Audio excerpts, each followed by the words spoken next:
Eles estão vindo apagar a nossa história. O senhor precisa terminar de escrever isso agora. As runas estão brilhando mais forte. Isso não estava no mapa. Algo está acordando. Rápido! Por aqui! Não olhe para trás! Temos que sair daqui! Seja bem-vindo a mais uma crônica de fantasia sombria, suspense psicológico e arquivo proibido aqui no canal. Crônicas do Abismo. O maior erro que você pode cometer não é ignorar a verdade, é descobri-la sem estar preparado para o que ela exige de você depois. Camonge e a mulher saíram do centro do sistema de voz com o conhecimento que havia custado ao avô de um deles a existência e ao pai da outra 23 anos de ausência. Eles tinham o que vieram buscar. E o sistema de voz havia começado a fechar ao redor deles antes que chegassem à saída.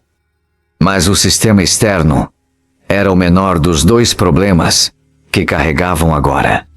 O maior era interno. Você pode fugir de um sistema que fecha ao redor de você. Não pode fugir do peso do que sabe agora. Não pode colocar de volta o que foi compreendido. Não pode desaprender o que o abismo mostrou. E esse peso, que nenhum dos dois havia calculado completamente quando havia decidido ir até o centro do sistema, estava prestes a cobrar o preço mais alto de toda a jornada. O sistema de voz não havia tentado capturá-los de forma direta. Havia feito algo mais sofisticado. Havia criado uma rede de presença coordenada ao redor de cada rota de saída da área, de uma forma que forçava qualquer pessoa tentando sair a tomar decisões sob pressão de tempo, o que aumentava a probabilidade de erro, que era o que o sistema realmente esperava. Não captura, erro induzido. Camonge havia reconhecido o padrão dentro dos primeiros 3 minutos após saírem. E havia puxado a mulher para dentro de um espaço entre duas paredes de pedra, que era exatamente apertado o suficiente para 2 adultos se tornarem invisíveis para qualquer olhar que não fosse diretamente perpendicular à entrada. Os dois haviam ficado ali em silêncio. Muito próximos. Mais próximos do que haviam estado em qualquer momento desde que se conheceram, incluindo os momentos de urgência física dos episódios anteriores. E num intervalo breve de segundos, onde os passos coordenados ao redor haviam parado para reagrupar. A mulher havia tirado o objeto do manto. Havia olhado para ele no escuro. Camonge havia olhado para ela, olhando para o objeto. E havia entendido, sem que nenhum dos dois precisasse dizer nada, que havia um segundo preço sendo cobrado naquele momento que não tinha nada a ver com o sistema ao redor. Era o preço de ter encontrado o que havia ido buscar, não a informação. A prova de que o pai havia existido até aquele ponto, que havia chegado até ali, que havia sido real e presente e inteiro antes de se tornar o número 186 numa parede de pedra numa biblioteca subterrânea que uma filha de 12 anos havia passado décadas procurando. O objeto na mão dela transformava o número de volta num pai. E esse peso era de uma natureza completamente diferente de qualquer coisa que a estratégia ou a inteligência podiam resolver. Para tudo e olha para mim agora. O que a mulher está segurando naquele espaço escuro, entre 2 paredes de pedra, não é apenas um objeto de um pai desaparecido. É a versão física de algo que todos nós carregamos. A prova de que algo que custou muito foi real.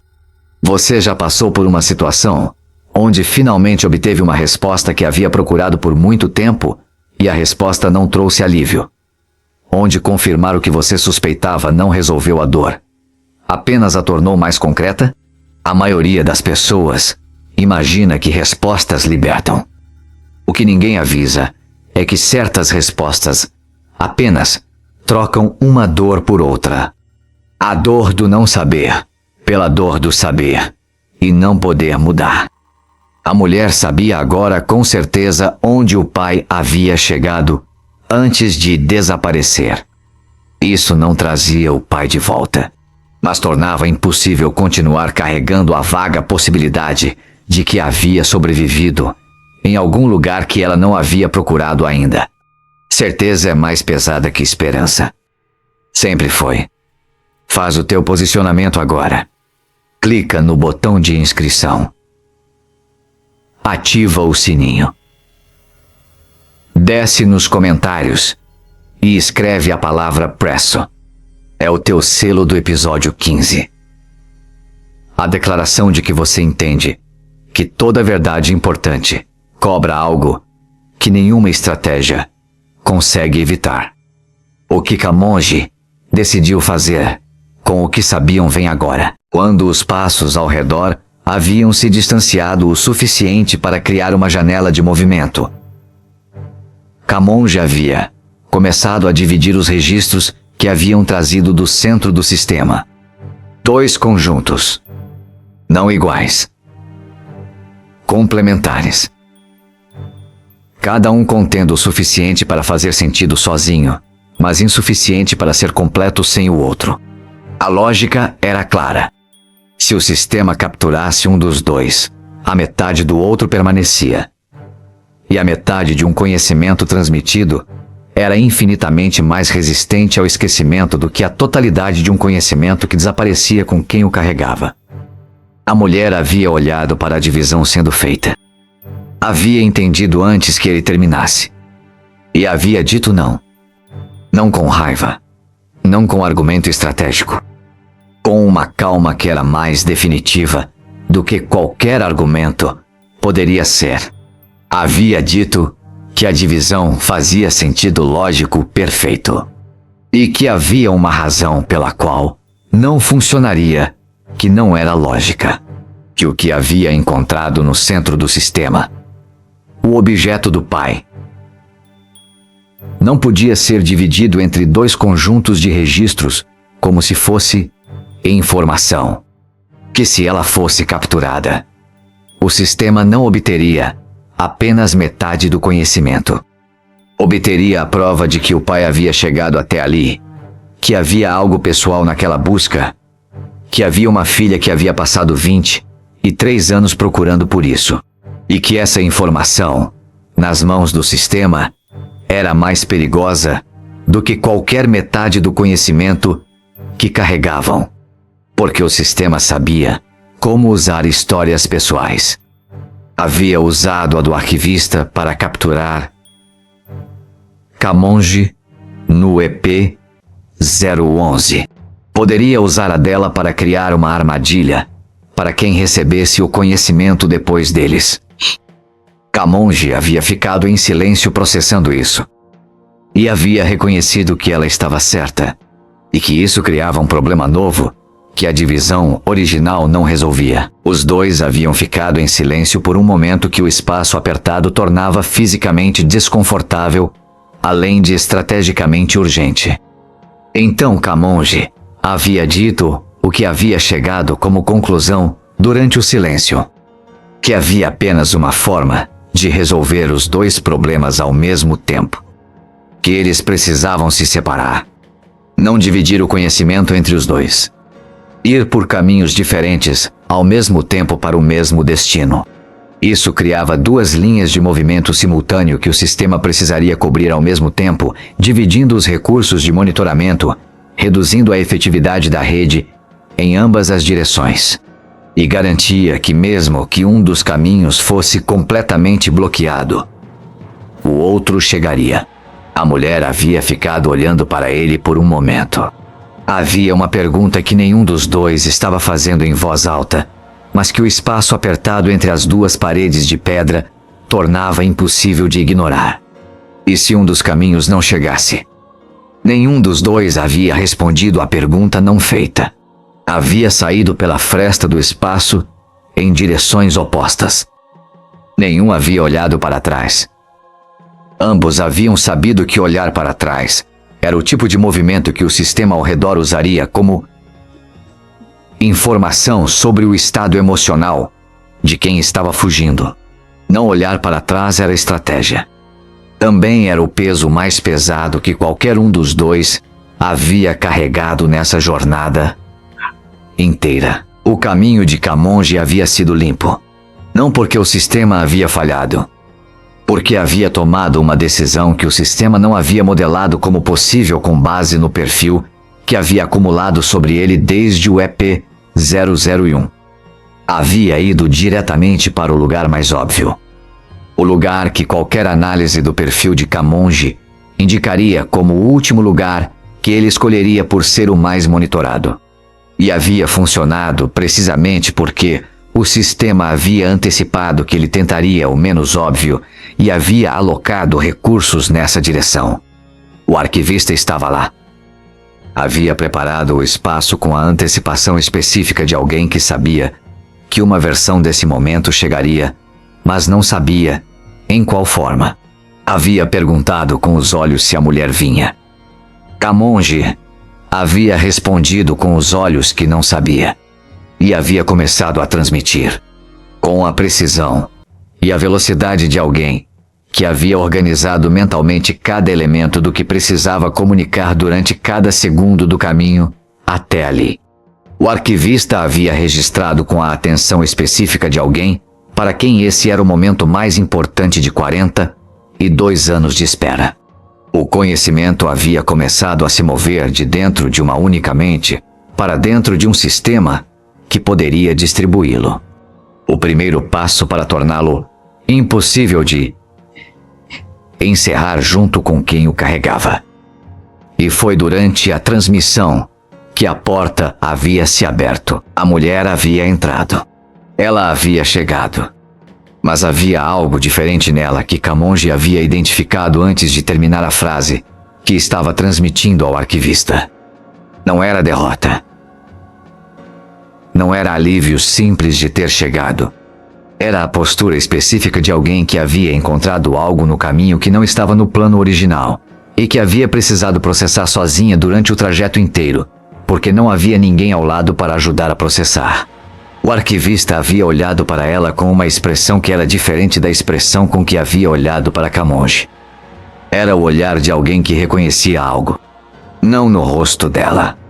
No objeto que ela carregava na mão de forma diferente de como havia carregado durante todo o EP-015 até aquele momento. Não mais escondido dentro do manto. Visível. O arquivista havia ficado em silêncio por um momento depois de ver o objeto. E havia dito uma coisa que Camonji não havia esperado, e que a mulher havia esperado durante exatamente o tempo do trajeto entre a separação e aquela sala.